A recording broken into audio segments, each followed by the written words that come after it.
आज का हमारा टॉपिक है कोलिगेटिव प्रॉपर्टीज।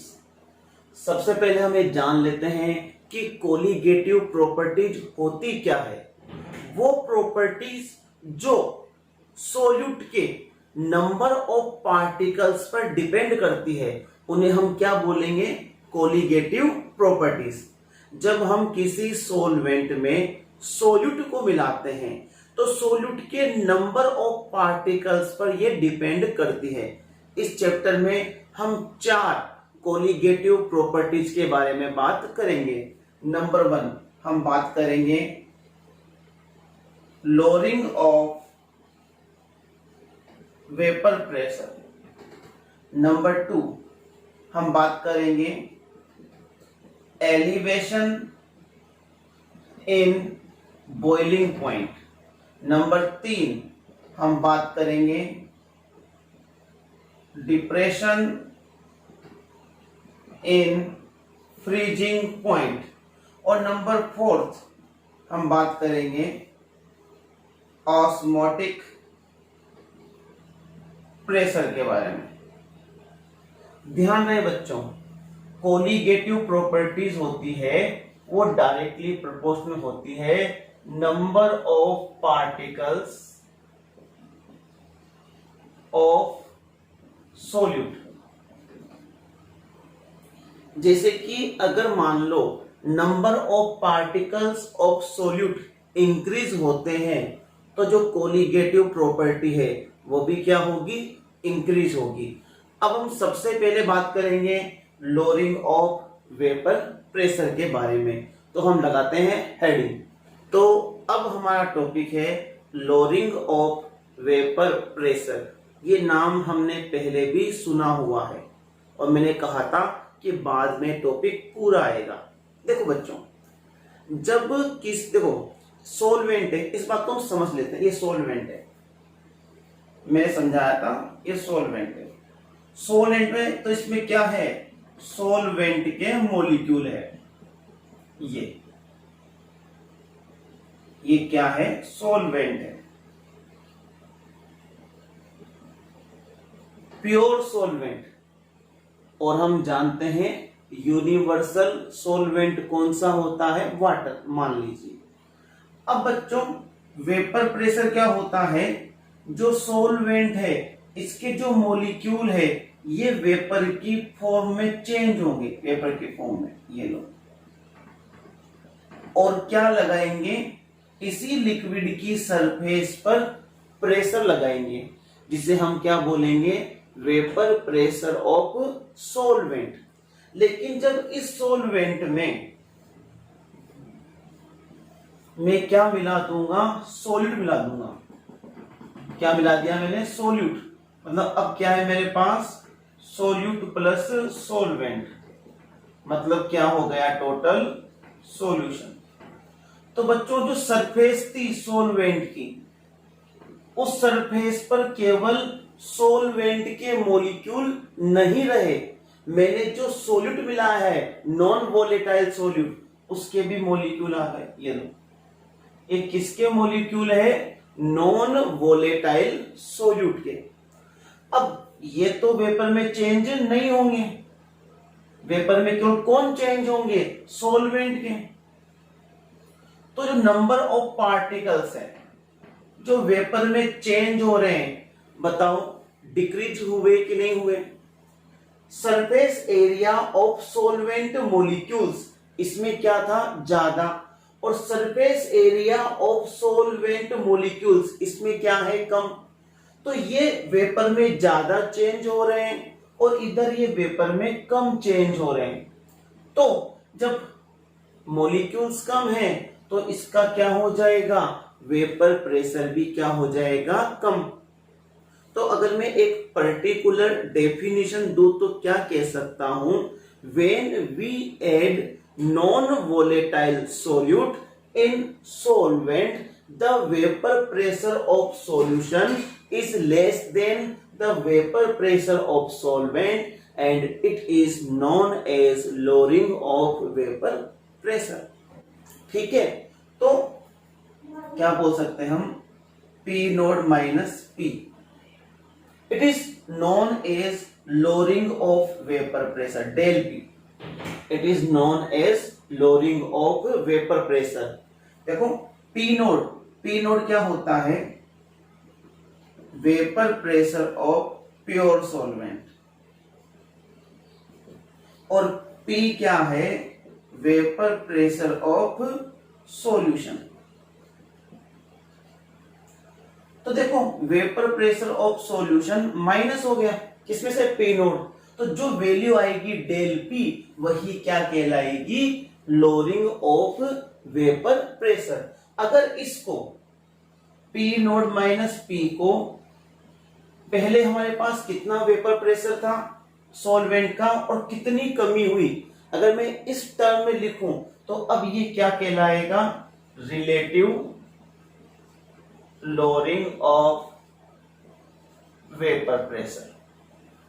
ठीक है, और हमने पढ़ा हुआ है relative lowering of vapour pressure किसके डायरेक्टली प्रोपोर्शनल होता है, मोल फ्रैक्शन ऑफ सोल्यूट के, पढ़ा हुआ है हमने। जितना ज्यादा नॉन वोलेटाइल सोल्यूट हम मिलाएंगे उतना ही ज्यादा उसका वेपर प्रेशर कम होगा।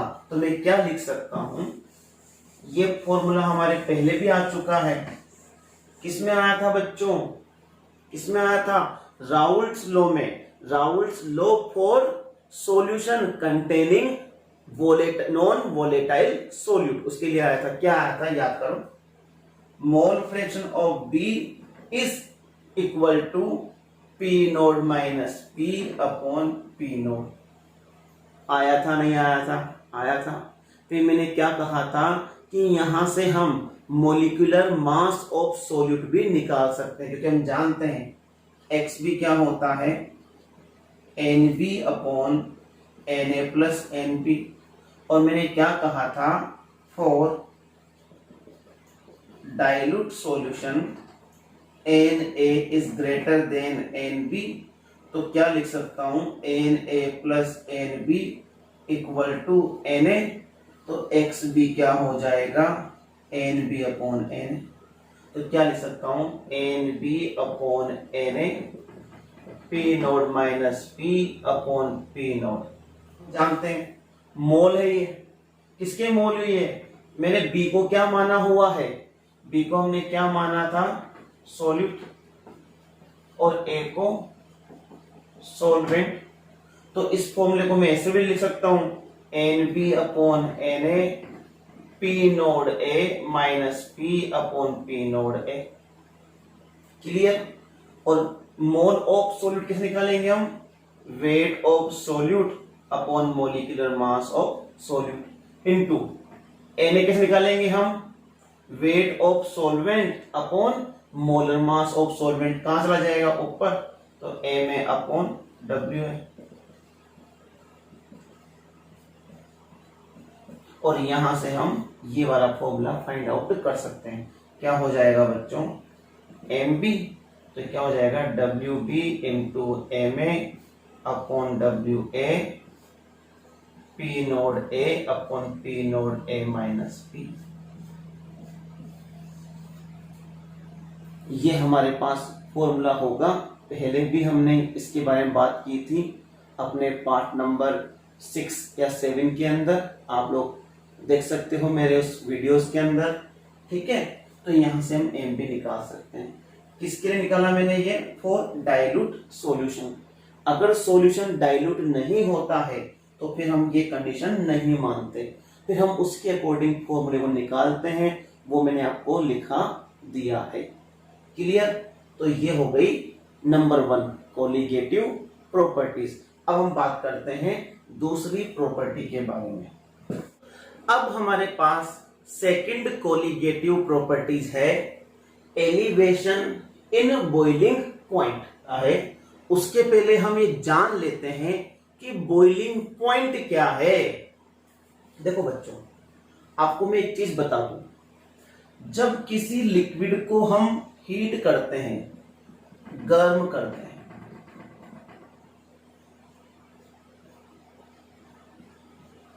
गर्म करते हैं, हीट देते हैं, तो जब इस लिक्विड का वेपर प्रेशर इस लिक्विड का वेपर प्रेशर एक्सटर्नल प्रेशर के इक्वल हो जाता है, वह टेम्परेचर जिस पर लिक्विड का वेपर प्रेशर किसके एक्सटर्नल प्रेशर के इक्वल हो जाता है, वह टेम्परेचर बॉइलिंग पॉइंट कहलाता है। बात क्लियर है? इसका मतलब ये हुआ कि अगर मान लो एक्सटर्नल जो प्रेशर है वो इंक्रीज करता है तो उसका बॉइलिंग पॉइंट भी क्या करेगा, इंक्रीज करेगा। और अगर एक्सटर्नल प्रेशर कम है तो बॉइलिंग पॉइंट भी क्या होगा, कम। अब हम जानते हैं बच्चों कि जो हाई एल्टीट्यूड्स होते हैं, जो लोग पहाड़ों पे रहते हैं, जब पहाड़ों पे रहते हैं तो वहां पर प्रेशर क्या है, कम। जब वहां प्रेशर कम है तो वहां पर जो वाटर का जो बॉइलिंग पॉइंट है वो भी क्या होता है, कम। जब वहां वाटर का बॉइलिंग पॉइंट कम होता है तो जब हम वहां पर कुकिंग करते हैं, कोई खाना हम पकाते हैं, जैसे मान लो आलू है, अब हमने आलू को रख दिया वाटर के अंदर, उसको बॉईल किया। अब वाटर क्या हो गया, जल्दी बॉईल हो गया, बिलो 100 डिग्री सेल्सियस बॉईल हो गया। तो उस वजह से जो उसमें रखा हुआ आलू था वह भी जल्दी पक नहीं पाता, क्योंकि जिस पानी में वो आलू है उसका बॉइलिंग पॉइंट क्या है, कम। तो केवल कितनी हीट को एब्जॉर्ब कर पा रहा है, कम को। यही रीजन है कि कुकर के अंदर खाना जल्दी पक जाता है, क्योंकि हम कुकर को बंद कर देते हैं, क्या बोलते हैं उसको, प्रेशर कुकर। बंद करने के बाद उसका जो एक्सटर्नल प्रेशर होता है वह इंक्रीज हो जाता है। उसका इंक्रीज होने से जो वाटर होता है उस वाटर का बॉइलिंग पॉइंट 100 डिग्री सेल्सियस से ऊपर चला जाएगा। तो उसमें जो रखा हुआ आलू है उसको भी जो टेम्परेचर मिलेगा वह क्या मिलेगा, अब वो 100 डिग्री सेल्सियस मिलेगा और वो खाना जल्दी पक जाएगा। बात समझ में आ रही है? ठीक है, तो ये बात आपको समझ में आ गई। अब हम बात करते हैं कि जब हम सोलवेंट के अंदर, सोलवेंट में नॉन वोलेटाइल सॉल्यूट को ऐड करते हैं तो बच्चों क्या हो जाता है, वेपर प्रेशर में कमी आती है। समझना इस बातों से, मान लो ये मेरे पास वेपर प्रेशर है, किसका, सोलवेंट का। बात को समझना, ठीक है। और ये है प्रेशर, कितना कितना, एक्सटर्नल प्रेशर है 1 atm, ठीक है। बॉइलिंग पॉइंट क्या है, जब सोलवेंट का वेपर प्रेशर किसके प्रेशर के इक्वल हो जाए, एटमॉस्फेरिक प्रेशर के इक्वल हो जाए। एटमॉस्फेरिक प्रेशर कितना मानते हैं हम, 1 atm। तो ये क्या करना स्टार्ट कर देगा, बॉइल। लेकिन होता क्या है, जैसे ही हम सोलवेंट में नॉन वोलेटाइल सॉल्यूट को ऐड करते हैं तो उसका वेपर प्रेशर कम हो जाता है। ये किसका वेपर प्रेशर हो गया बच्चों, सॉल्यूशन का, कम हो गया। अब देखो, पहले सोलवेंट को केवल इतना ही टेम्परेचर चाहिए था, ये सोलवेंट का वेपर प्रेशर क्या था, ज्यादा, तो उसका वेपर प्रेशर एटमॉस्फेरिक प्रेशर के इक्वल करने के लिए हमें इतने टेम्परेचर की रिक्वायरमेंट थी। लेकिन जैसे ही हमने उसमें नॉन वोलेटाइल सॉल्यूट को ऐड किया तो वेपर प्रेशर ऑफ सोलवेंट क्या हो गया, कम। सॉल्यूशन का वेपर प्रेशर क्या हो गया, कम। अब इस वेपर प्रेशर को इसके इक्वल करने के लिए अब हमें क्या करना पड़ेगा, ज्यादा टेम्परेचर देना पड़ेगा। पहले बॉइलिंग पॉइंट क्या था, कम, और अब बॉइलिंग पॉइंट क्या हो गया, ज्यादा। तो ये बॉइलिंग पॉइंट में जो एलिवेशन हुआ, बॉइलिंग पॉइंट में जो बढ़ोतरी हुई, वही क्या कहलाती है, एलिवेशन इन बॉइलिंग पॉइंट। और जितना ज्यादा हम उसमें नॉन वोलेटाइल सॉल्यूट ऐड करते जाएंगे उसका बॉइलिंग पॉइंट एलिवेशन उतना ही ज्यादा बढ़ता जाएगा, क्योंकि colligative property is directly proportional to number of particles of solute. समझ में आ गई बात, कि जब हम नॉन वोलेटाइल सॉल्यूट सोलवेंट में ऐड करते हैं तो वेपर प्रेशर ऑफ सोलवेंट क्या होता है, डिक्रीज हो जाता है, vapour pressure of solution is less than vapour pressure of solvent. So क्या वेपर प्रेशर ऑफ सॉल्यूशन किसके बराबर करने के लिए, एटमॉस्फेरिक प्रेशर के बराबर करने के लिए हमें ज्यादा टेम्परेचर की आवश्यकता होती है, and it is known as elevation in boiling point. I think समझ में आ गया होगा, नहीं आया तो एक बार और वीडियो को आप रिपीट करके देख सकते हैं, नहीं तो मैं अब आपको समझाता हूं ग्राफ की हेल्प से।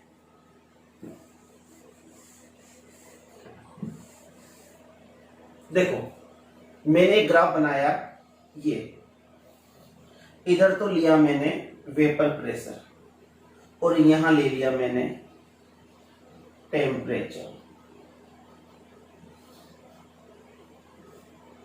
ठीक है बच्चों, ठीक है।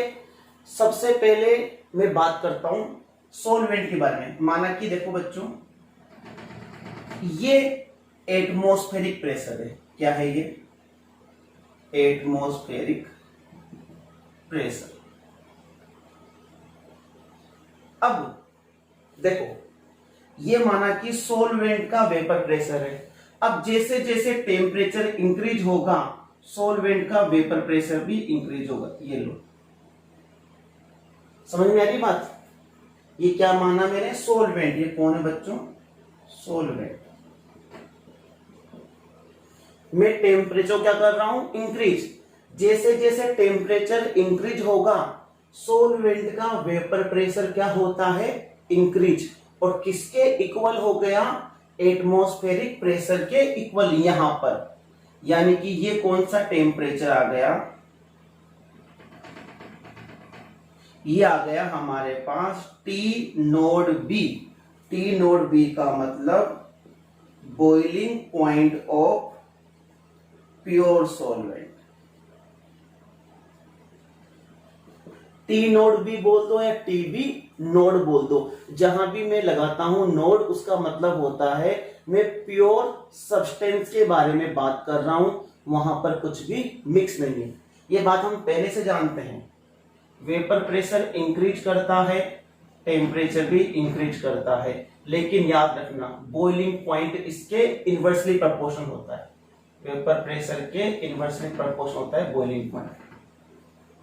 अगर किसी सब्सटेंस का वेपर प्रेशर कम है तो उसका बॉइलिंग पॉइंट ज्यादा। देखो जब ये ज्यादा वेपर प्रेशर बनाएगा तो इसका बॉइलिंग पॉइंट कम होगा, कम वेपर प्रेशर बनाएगा धीरे धीरे धीरे तो बॉइलिंग पॉइंट क्या होगा, ज्यादा होगा। ये बात मैंने आपको पहले भी समझाई हुई है। अब देखो बच्चों, यहां पर मैंने इसके अंदर क्या कर दिया, ऐड कर दिया नॉन वोलेटाइल सोल्यूट को। तो ऐड करते ही मैंने आपको बताया, जैसे ही हम नॉन वोलेटाइल सोल्यूट ऐड करते हैं तो ऐड करते ही क्या होता है, वेपर प्रेशर कम हो जाता है। ये कम हो गया, कम हो गया, ये लो कम हो गया। ये कौन आ गया अब हमारे पास, सॉल्यूशन। देखो सॉल्यूशन का वेपर प्रेशर क्या हो गया, कम हो गया। अब अगर मुझे इसको बॉईल करना है, इसका बॉइलिंग पॉइंट लाना है, तो बॉइलिंग पॉइंट कहां आएगा, जब सॉल्यूशन का वेपर प्रेशर एटमॉस्फेरिक प्रेशर के इक्वल होगा। यहां इक्वल हुआ और ये क्या हो गया, बॉइलिंग पॉइंट ऑफ सॉल्यूशन। बताओ पहले सॉल्वेंट का बॉइलिंग पॉइंट कम था और अब सॉल्यूशन का बॉइलिंग पॉइंट क्या है, ज्यादा। तो इन दोनों के बीच का जो डिफरेंस होगा वही क्या कहलाएगा, डेल टीबी। मतलब वही क्या कहलाएगा, एलिवेशन इन बॉइलिंग पॉइंट। बड़ा कि नहीं बड़ा, प्योर सॉल्वेंट का बॉइलिंग पॉइंट कम, लेकिन किसका, सॉल्यूशन का बॉइलिंग पॉइंट ज्यादा है। कब, जब हम इसमें नॉन वोलेटाइल सॉल्यूट मिला देंगे। इसी को हम क्या बोलेंगे, एलिवेशन इन बॉइलिंग पॉइंट। में टीबी यहां पर क्या है, बॉइलिंग पॉइंट ऑफ सॉल्यूशन। और जब मैं इन दोनों का डिफरेंस निकालूंगा, डेल टीबी, कैसे आएगा डेल टीबी, जो ज्यादा होगा टेम्परेचर, जिसका जो ज्यादा होगा उसमें से माइनस कर देंगे कम को। ज्यादा किसका है, टीबी का, TB minus t nought b. तो del T B is equal to t b minus t nought b, और इसको हम क्या बोलेंगे, एलिवेशन इन बॉइलिंग पॉइंट। ठीक है, अब हम इसका निकालते हैं यहाँ पे डेरिवेशन, डेल टी बी और मोल फ्रैक्शन ऑफ सोल्यूट, हम बात इसकी करते हैं मोल फ्रैक्शन ऑफ सोल्यूट की, इनके बीच में क्या रिलेशन है, देखो आगे समझेंगे हम।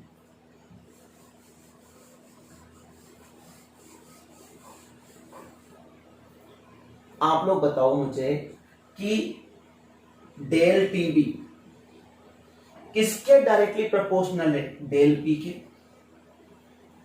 जितना ज्यादा वेपर प्रेशर में कमी आएगी जब हम सोल्यूट को ऐड करेंगे, तो सॉल्यूशन का जो वेपर प्रेशर जितना कम होगा डेल टी बी, उतना ही उसका बॉइलिंग पॉइंट इंक्रीज होगा। तो मैं क्या लिख सकता हूं, del T B directly proportional to del P and del P directly proportional to X B, पढ़ा हुआ है हमने पहले से। तो मैं इसको क्या लिख सकता हूं कि del T B is directly proportional to X B, लिख सकता हूं मैं। जब मैं प्रोपोर्शनल हटाऊंगा तो क्या लगाऊंगा, एक कांस्टेंट, मैंने कांस्टेंट लगा दिया, कौन, के लगा दिया, और के को मैं यहां क्या नाम दे दूंगा, कौन सा कांस्टेंट है ये, एलिवेशन कांस्टेंट। क्या नाम दे दिया मैंने इसको, एलिवेशन कांस्टेंट। ठीक है, अब हमें किसके बीच निकालना है रिलेशन, किसके बीच, मोलर मास ऑफ सोल्यूट। आगे इसको मैं आगे और कैरी करता हूं। अब हम सब जानते हैं एक्स बी क्या होता है, वही बात जो पुरानी बात है, N B upon N A plus N B. मैं हमेशा किसके बारे में बात करता हूं, डाइल्यूट सॉल्यूशन के बारे में। तो क्या बोल सकता हूं कि n A is greater than N B, तो n A plus N B equal to N A. तो मैं क्या लिख सकता हूं, x b is equal to n B upon N a. ठीक है, तो मैं आगे क्या लिख सकता हूं यहां पर, del T B is equal to K, क्या जाएगा, एन बी अपॉन एन। अब एन बी क्या होता है, मोल ऑफ सोल्यूट। कैसे निकालते हैं हम, weight of solute upon molar mass of solute. क्या लिख सकता हूं, डेल टी बी के, क्या लिखता हूं, W B M B M A W A. कोई दिक्कत यहां तक नहीं है। अब देखो आपको एक चीज दिखाई दे रही होगी, आपने मोलिलिटी का फॉर्मूला पढ़ा होगा। क्या फॉर्मूला था, W B upon M B into 1 upon W A kilogram, पढ़ा हुआ है फॉर्मूला मोलिलिटी का। तो देखो ये देखो यहां पे क्या बन रहा है, ये मोलिलिटी तो बन रहा है, mole upon weight of solvent दिखाई दे रहा है। ठीक है, कब, जब मैं इसको किस में लूंगा, किलोग्राम में, तो इसको मैं किससे रिप्लेस करता हूं, इस वैल्यू को एम से, स्मॉल एम से। तो मैं क्या लिख सकता हूं, del T B is equal to K small M M A, यानी कि मोलर मास ऑफ सॉल्वेंट। अब देखो बच्चों, ये हमारे पास क्या रहेगा, कांस्टेंट रहेगा ना। जैसे मान लो हम सॉल्वेंट की फॉर्म में किसका यूज कर रहे हैं, मेनली वाटर का, और वाटर का जो मोलर मास होता है कितना होता है, 18 ग्राम।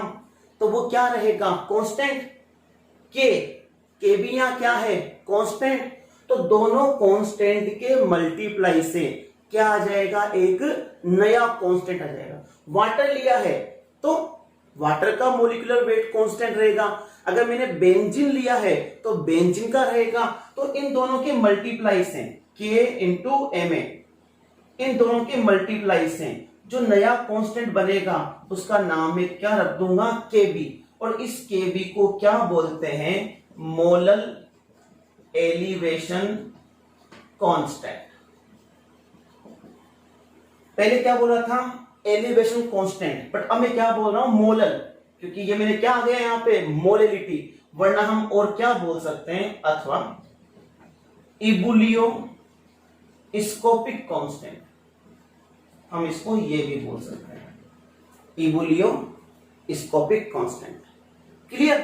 तो अब क्या हो जाएगा, del T B is equal to K B small M. और ये हमारे पास मेन जो फॉर्मूला है जो हमारे आगे काम आएगा वो आ गया। डेल टी बी क्या है? Elevation in boiling point. के बी क्या है? मोलल एलिवेशन कांस्टेंट, जिसको हम क्या बोल सकते हैं? इबुलियोस्कोपिक कांस्टेंट। और स्मॉल एम यहां पर क्या है? मोलेलिटी, जो मैंने आपको पहले भी सिखाई हुई। क्लियर बात है? कोई डाउट नहीं है? चलो इस टॉपिक को हम थोड़ा सा और आगे बढ़ाते हैं। अब बात करते हैं हम के बी, इबुलियोस्कोपिक कांस्टेंट की।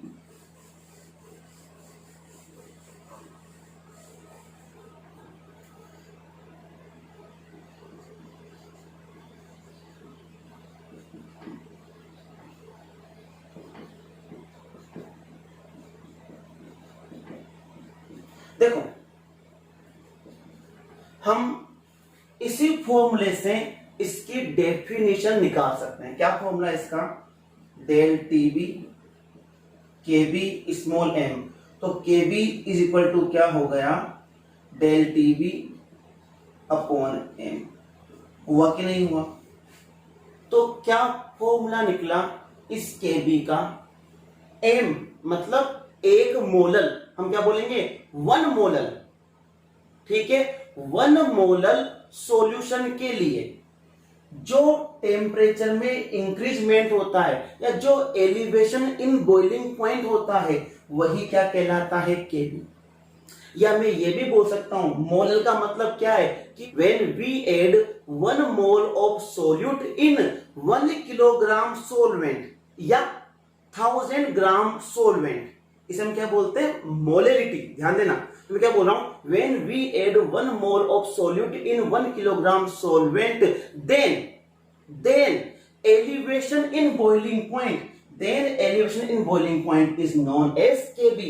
या मैं क्या बोल सकता हूं? अगर m 1 है तो Kb इक्वल टू क्या हो जाएगा? Del T B.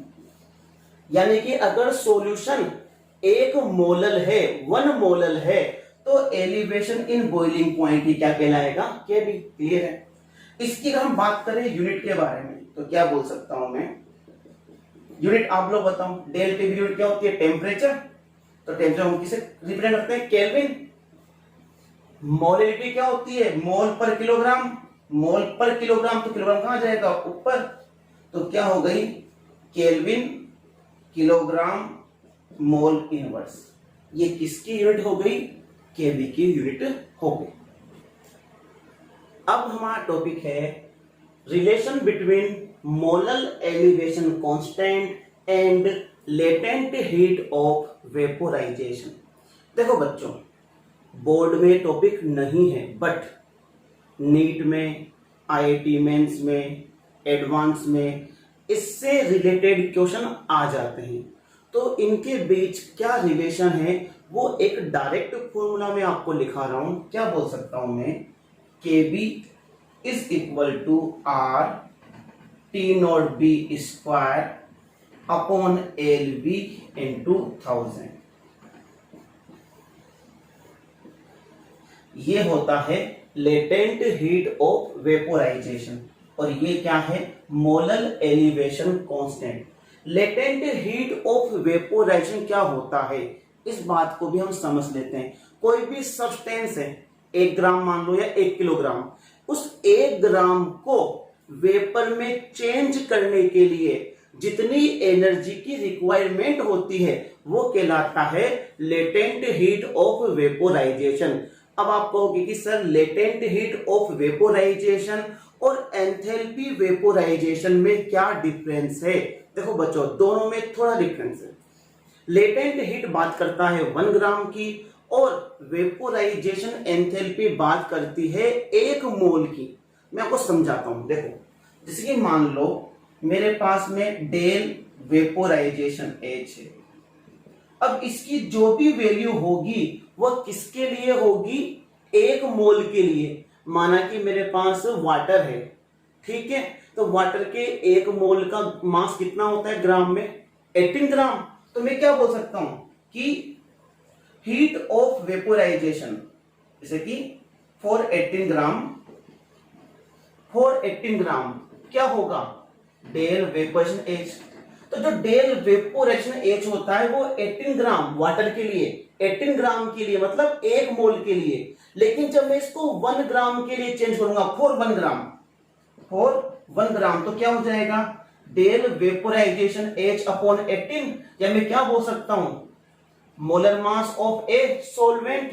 तो अब ये किसमें चेंज हो गया, लेटेंट हीट ऑफ वेपोराइजेशन में। तो मैं सीधा क्या लिख सकता हूं कि latent heat of vaporisation is equal to vaporisation enthalpy upon molar mass of solvent. तो मैं चाहूं तो इस वैल्यू को इस फॉर्मूले में रख सकता हूं यहां पे। तो फिर फॉर्मूला क्या हो जाएगा, Kb is equal to R T nought B square upon del vaporisation H, M A कहां चला जाएगा ऊपर, into M A into 1000। Clear है। अब हम बात करते हैं तीसरी कोलिगेटिव प्रॉपर्टीज के बारे में, जो क्या है हमारे पास, डिप्रेशन इन फ्रीजिंग पॉइंट। हम इसके बारे में बात करें उसके पहले हम जान लेते हैं फ्रीजिंग पॉइंट क्या है। देखो बच्चों, जब लिक्विड का वेपर प्रेशर उसी के सॉलिड के वेपर प्रेशर के इक्वल हो जाता है तो वो टेम्परेचर कहलाता है फ्रीजिंग पॉइंट। देखो समझना इस बात को, जैसे मान लो मेरे पास कोई लिक्विड है। अब हम जानते हैं लिक्विड का तो वेपर प्रेशर होता ही है, और इसी का ये सॉलिड है हमारे पास, ये सॉलिड मॉलिक्यूल 5-5। अब आप ये मत समझ लेना, ध्यान रहे कि सर सॉलिड का तो कोई वेपर प्रेशर होता ही नहीं। होता है, माना कि बहुत कम होता है, लेकिन होता जरूर है। तो जब किसी लिक्विड का वेपर प्रेशर उसके सॉलिड के वेपर प्रेशर के इक्वल हो जाता है तो वह टेम्परेचर जिस पर इक्वल होता है वो कहलाता है फ्रीजिंग पॉइंट। देखो समझ में आ रहा होगा, इजी है। जब लिक्विड का वेपर प्रेशर एटमॉस्फेरिक प्रेशर के इक्वल हो जाता है तो बॉइलिंग पॉइंट, और जब सॉलिड के वेपर प्रेशर के इक्वल हो जाता है तो फ्रीजिंग पॉइंट। क्लियर है। देखो मैं आपको इसको ग्राफ से और समझाता हूं। ये मैंने ग्राफ लिया, वही इधर तो क्या ले लिया, वेपर प्रेशर, और इधर क्या ले लिया मैंने, टेम्परेचर। ठीक है। मैं पहले बात करता हूं सॉलिड के बारे में कि सॉलिड का वेपर प्रेशर था कितना। ठीक है। जैसे जैसे हम टेम्परेचर को कम करते गए, ध्यान रहे, अब मैं टेम्परेचर कम करने की बात कर रहा हूं क्योंकि हम बात कर रहे हैं यहाँ फ्रीजिंग पॉइंट की, तो इसका वेपर प्रेशर भी क्या होगा, कम, थोड़ा कम होगा, ये मान लो। ठीक है। ये किसका वेपर प्रेशर है, सॉलिड का। अब मैं बात कर रहा हूं इसके लिक्विड फॉर्म की, सॉल्वेंट की। अब कंडीशन क्या है, ये सॉल्वेंट का वेपर प्रेशर ये। अब अगर मान लो इस सॉल्वेंट के वेपर प्रेशर को मुझे इसको फ्रीज करना है तो क्या करना होगा, सॉल्वेंट के वेपर प्रेशर को सॉलिड के वेपर प्रेशर के इक्वल करना पड़ेगा। इसका वेपर प्रेशर बहुत कम होता है, तो जैसे जैसे मैं टेम्परेचर डिक्रीज करता जाऊंगा वैसे वैसे वेपर प्रेशर ऑफ सॉल्वेंट भी कम होता जाएगा। ये कम हो रहा है, कम हो रहा है, कम हो रहा है। और जहां पे ये इसको काट देगा, ये देखो यहां पर जहां पर सॉलिड का वेपर प्रेशर और लिक्विड का वेपर प्रेशर दोनों मिल गए, एक हो गए, वही क्या हो जाएगा, वही क्या हो जाएगा, फ्रीजिंग पॉइंट। किसका, सॉल्वेंट का। अभी हम किसके बारे में बात कर रहे हैं, सॉल्वेंट की। ये सॉल्वेंट है ये सॉलिड है, क्या नाम दे दूंगा इसको, T node F. T node F का मतलब क्या हुआ, freezing point of pure solvent. अगर मैं इसके आगे प्योर ना लिखूं तो भी कोई बात नहीं है, बात समझ में आ गई। अब हम क्या करेंगे, सॉल्वेंट में नॉन वोलेटाइल सॉल्यूट को ऐड करेंगे, और नॉन वोलेटाइल सॉल्यूट ऐड करते ही क्या होता है, वेपर प्रेशर ऑफ सॉल्वेंट क्या हो जाता है, कम हो जाता है। Vapour pressure of solution is less than vapour pressure of solvent. माना कि हमने ऐड किया और ऐड करते ही क्या हो गया, कम हो गया, ये माना कम हो गया, ये लो, ये किसका हो गया, सॉल्यूशन का। अब मुझे अगर इस सॉल्यूशन को फ्रीज करना है तो इसका वेपर प्रेशर इस सॉलिड के वेपर प्रेशर के इक्वल होना चाहिए, और इक्वल करने के लिए क्या करना पड़ेगा, मुझे टेम्परेचर कम करना पड़ेगा, ये कम कर रहा हूं मैं। और जहां पर ये मिलेगा वही क्या कहलाएगा, टीएफ। टीएफ का मतलब फ्रीजिंग पॉइंट ऑफ सॉल्यूशन। तो बच्चों आप लोग देखो, सॉल्यूशन का फ्रीजिंग पॉइंट सॉल्वेंट के फ्रीजिंग पॉइंट से ज्यादा आया कि कम, कम आया, बस इसे ही क्या बोलते हैं, डिप्रेशन इन फ्रीजिंग पॉइंट। अब मैं इन दोनों के बीच क्या निकालूंगा, डिफरेंस, और इन दोनों के बीच जो डिफरेंस आएगा वो क्या कहलाएगा, डेल टीएफ। डेल टीएफ बोले तो डेल टीएफ यानी कि डिप्रेशन इन फ्रीजिंग पॉइंट, ठीक है। और हम जानते हैं डिप्रेशन इन फ्रीजिंग पॉइंट किसके इक्वल हुआ, किसके डायरेक्टली प्रोपोर्शनल हुआ, del P, lowering in vapour pressure के। और लोअरिंग इन वेपर प्रेशर किसके डायरेक्टली प्रोपोर्शनल है, मोल फ्रैक्शन ऑफ सॉल्यूट के। तो यहां से हमारे पास में क्या आ जाएगा, del T F X B. वही टाइप का फॉर्मूला आ गया जिसका हमारे पास एलिवेशन इन बॉइलिंग पॉइंट में था। अगर आगे में इसको कैरी करूं तो क्या लिखूंगा, del T F equal to K X B. अब यहां पर के हमारे पास क्या है, डिप्रेशन कांस्टेंट, वहां पर के क्या था, एलिवेशन कांस्टेंट। अब वही बात बार बार, एक्स बी, और एक्स बी की वैल्यू क्या होती है मैं बता चुका हूं, N B upon N A plus N B, और n A plus N b approximately equal to N a for dilute solution. तो क्या लिख सकता हूं, x b is equal to N a upon, sorry ये ध्यान रखना यहाँ एन बी आएगा ऊपर बच्चों, ठीक है, मिस्टेक है, N B is equal to N. ये वैल्यू मैं यहां रख दूं तो क्या हो जाएगा, देखेंगे इधर,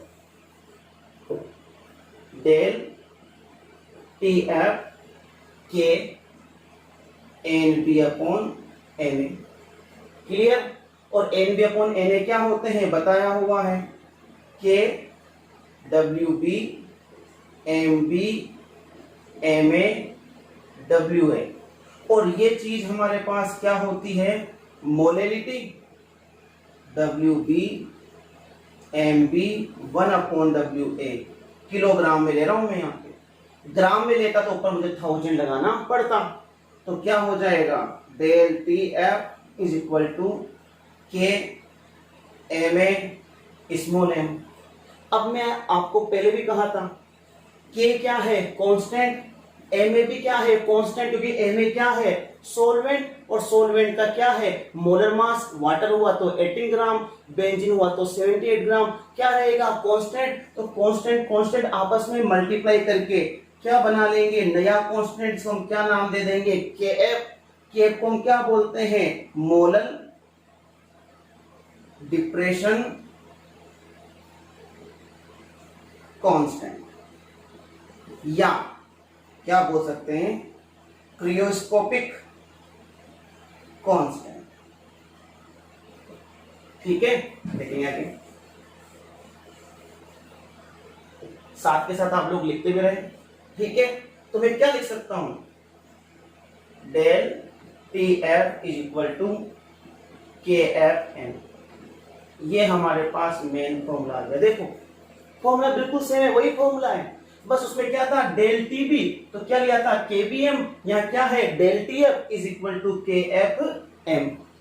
ठीक है, अब अगर मान लो मैं इसको डिफाइन करना चाहूं तो क्या लिख सकता हूं, K F is equal to del T F small M.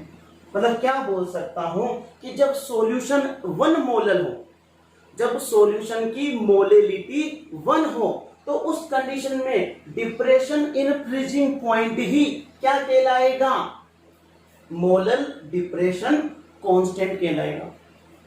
ठीक है, या मैं इसको ये भी बोल सकता हूं कि when 1 mole of solute is added in 1000 gram solvent और 1 kilogram solvent, then depression in freezing point is known as molar depression constant. तो इसकी मैं क्या यूनिट लिख सकता हूं, यूनिट क्या बनेगी, यूनिट टेम्परेचर के लिए केल्विन, इसके लिए वही मोल पर केजी, तो केजी कहां चला जाएगा ऊपर, तो kelvin kilogram mole inverse, same unit हो गई।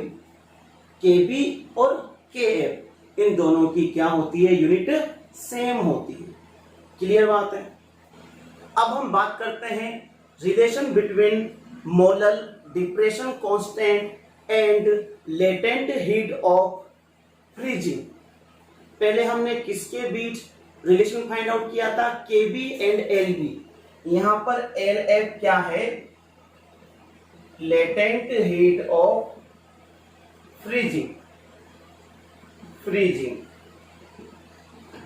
तो क्या रिलेशन आएगा, सेम वैसे ही आएगा, K F is equal to R T nought F square upon latent heat of freezing into 1000। ये रिलेशन कहां काम आता है, कंपटीशन लेवल पे।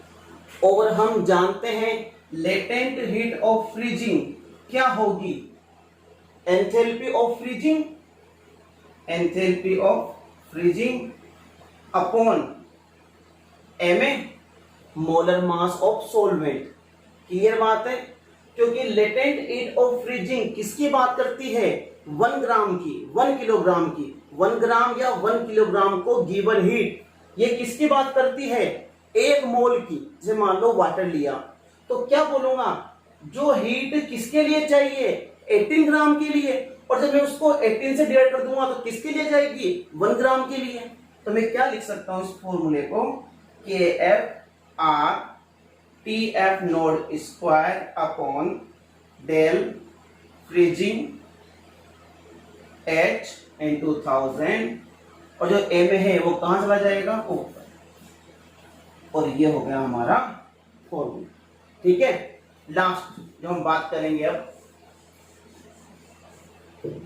Relation between del T B and del T F. देखो बच्चों, हम एक ही टाइप के सॉल्यूशन को बॉईल भी कर सकते हैं और फ्रीज भी कर सकते हैं। जब उसको बॉईल करेंगे तो उसमें elevation in boiling point property होगी, जब उसको फ्रीज करेंगे तो depression in freezing point colligative property होगी। तो इस कंडीशन में उस एक ही सॉल्यूशन के डेल टीबी और डेल टीएफ के बीच में क्या रिलेशन होगा जानना इंपॉर्टेंट है। न्यूमेरिकल बनते हैं इससे कंपटीशन लेवल पे। देखो डेल टीबी क्या होता है, केबी स्मॉल एम। डेल टीएफ क्या होता है, के एफ स्मॉल एम। तो दोनों ही सॉल्यूशन में जो मोलेलिटी है वो तो इक्वल ही होगी। जब मोलेलिटी इक्वल है तो मैं क्या लिख सकता हूं, from equation 1 and second, del TB upon KB is equal to del TF upon KF. इस फॉर्मूले से हम इन दोनों के बीच में रिलेशन निकाल सकते हैं। अगर हमें डिप्रेशन इन बॉइलिंग पॉइंट दिया हुआ है, सॉरी, अगर हमें elevation in boiling point given है तो हम depression in freezing point find out कर सकते हैं। क्लियर बात है, ठीक है। आज की क्लास यहीं समाप्त होती है। आपको क्लास कैसी लगी नीचे कमेंट बॉक्स में जरूर बताएं।